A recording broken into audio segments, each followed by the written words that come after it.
दोस्तों नमस्कार। पीएम मोदी की एक वीडियो कल सामने आई है। कार में बैठते मोदी की यह तस्वीर इस दौर की पूरी कहानी बयां कर देती है। इसे देखकर 1962 का युद्ध हारने के बाद नेहरू की देहभाषा याद आती है। यहां पूरे डिस्क्लेमर के साथ एक बात साफ कर देना बहुत जरूरी है कि नेहरू और मोदी के बीच कोई तुलना नहीं है। उनमें जमीन और आसमान का अंतर है। एक शख्स मुल्क को 2000 साल आगे ले जाना चाहता था, जबकि दूसरा उसके ठीक उल्टा 2000 साल पीछे ले जाने की योजना बनाकर उसके क्रियान्वयन में लगा था। लेकिन एक मामले में दोनों की तुलना जरूर की जा सकती है। 1962 के युद्ध के बाद नेहरू का स्वास्थ्य एकाएक गिरने लगा था। वो भीतर से टूट गए थे। उसका असर उनकी देहभाषा में भी दिखने लगा था। यह इतना घातक था कि जानलेवा साबित हुआ। मोदी भी कुछ उसी तरह के दौर से गुजर रहे हैं। कल का वीडियो उसकी खुली गवाही था। पस्त शरीर, मलिन चेहरा, निस्तेज भाव, उदासी और बेख्याली, सब कुछ उनकी देहभाषा में नमूदार था। आलम यह था कि स्फूर्त और ऊर्जा के लिए जाने जाने वाले मोदी जी अपनी सीट बेल्ट खुद लगाने की स्थिति में नहीं थे। उन्हें ड्राइवर और एक दूसरे व्यक्ति की मदद से यह काम करना पड़ा। लेकिन मैं आज उनकी सेहत और जिंदगी की बात नहीं करूंगा। आज यहां बात होगी उनके प्रधानमंत्री कार्यकाल और उनके कामकाज की।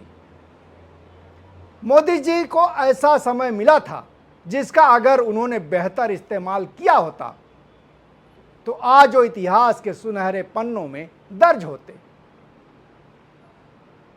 इतिहास के पन्नों में तो दर्ज फिर भी होंगे, लेकिन एक सबक के तौर पर आने वाले प्रधानमंत्रियों और नेताओं के लिए, इस रूप में कि किसी प्रधानमंत्री और नेता को कैसा काम नहीं करना चाहिए, यानी एक नकारात्मक मिसाल के रूप में।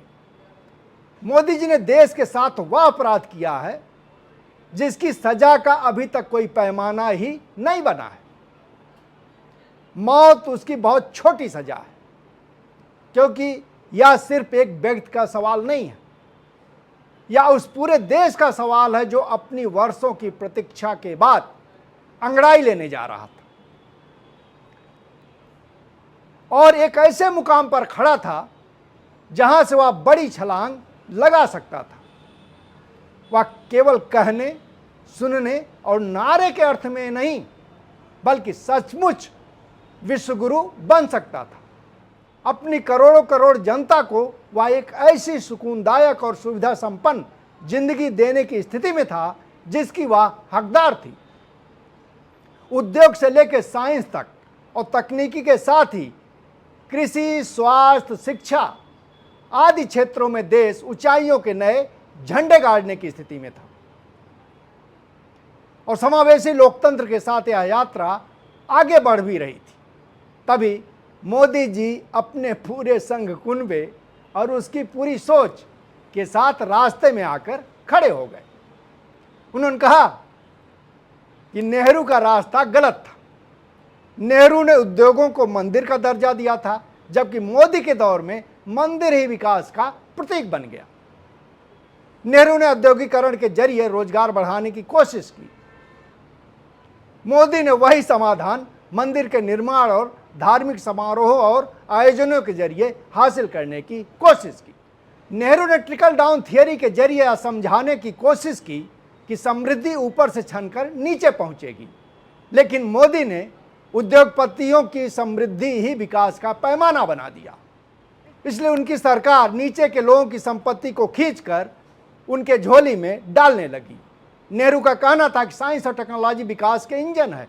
मोदी ने कहा कि आस्था और विश्वास उससे भी ऊपर हैं, जिसका नतीजा यह रहा कि गाय के मूत्र से धुली मिसाइलों का प्रक्षेपण फेल होने लगा। और अब इसरो तक को कॉरपोरेट के हाथ सौंपने की तैयारी कर दी गई है। आईआईटी जैसे संस्थान रिसर्च और अनुसंधान के वाइब्रेंट केंद्र नहीं, बल्कि अब गैस चैम्बर बन गए हैं, जहां वैज्ञानिक खोजें नहीं, बल्कि बच्चों की आत्महत्याएं खबरें बनने लगी हैं। इस समय दिल्ली आईआईटी अनायास नहीं, उबाल पर है। यहां 2023 से लेकर अब तक 8 बच्चों ने खुदकुशी कर ली है। और अगर कुछ बचा था तो समाज में नफरत और घृणा का संगठित अभियान संचालित कर पूरे समाज को उसी में झोंक दिया गया। विकास की पंचवर्षीय योजना बंद कर घृणा और नफरत फैलाने की योजना पर काम शुरू कर दिया गया।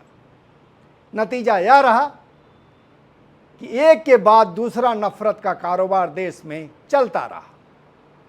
कम पढ़े लिखे और अंधभक्त उसका चारा बनते रहे। वह कभी दंगे के रूप में सामने आया, तो कभी मस्जिदों पर भगवा फहरा कर उनके सामने नाचने के रूप में, तो कभी लिंचिंग की शक्ल में। धीरे धीरे यह सब कुछ इतना सामान्य बना दिया गया कि नियमित कुंभों और महाकुंभों का आयोजन और देश की गाड़ी गमाई का बड़ा पैसा उसमें खर्च करना सरकार के नियमित कामकाज का हिस्सा बन गया। सावन महीने में स्कूलों को बंद कर कांवड़ियों की सेवा प्रशासन और सरकार के सालाना कार्यभार के हिस्से हो गए। धर्म का मतलब होता है आध्यात्म, लोगों के भीतर की आत्मा को जगाना। प्रेम और सद्भाव उसके बुनियादी तत्व हैं। धर्म का मूल स्वभाव ही पवित्रता और करुणा है, लेकिन यहाँ तो लोगों को आध्यात्म से दूर कर दिया गया। प्रेम और सद्भाव तो हिंदू धर्म की पूरी डिक्शनरी से ही गायब हो गए। उनकी जगह नफरत और घृणा ने ले ली। पढ़े लिखे लोगों को मूर्ख घोषित कर उन्हें चुप करा दिया गया और धीरे धीरे उन्हें समाज में हंसी का पात्र बना दिया गया। उन्हें न केवल विश्वविद्यालयों से निकाला जाने लगा, बल्कि हर उस जगह से बेदखल कर दिया गया जहां वो अपनी किसी पहचान के साथ मौजूद थे। समाज में गैर बराबरी पर आधारित वही पुरानी ब्राह्मणवादी व्यवस्था फिर से फलने फूलने लगी, जिसका किसी सभ्य और आधुनिक समाज में कोई स्थान नहीं है। दलितों से लेकर आदिवासियों और समाज के वंचित तबके इसके सबसे ज्यादा शिकार हुए। मुस्लिम, ईसाई समेत दूसरे अल्पसंख्यक केवल हाशिए पर नहीं फेंके गए, बल्कि उनका दर्जा ही दोयम कर दिया गया। वह घर में हो या कि सड़क पर चल रहे हों, हमेशा स्कैनिंग के दायरे में रहते थे। कब, कहां और किस बहाने उन पर हमला हो जाए, कुछ नहीं कहा जा सकता था। उनके लिए समाज ही नहीं, पूरा मुल्क असुरक्षित हो चुका था। सरकारी स्तर पर महिलाओं को बहुत कुछ देने की बात की जाती थी, लेकिन वह अक्सर लालीपाप से आगे नहीं बढ़ सका।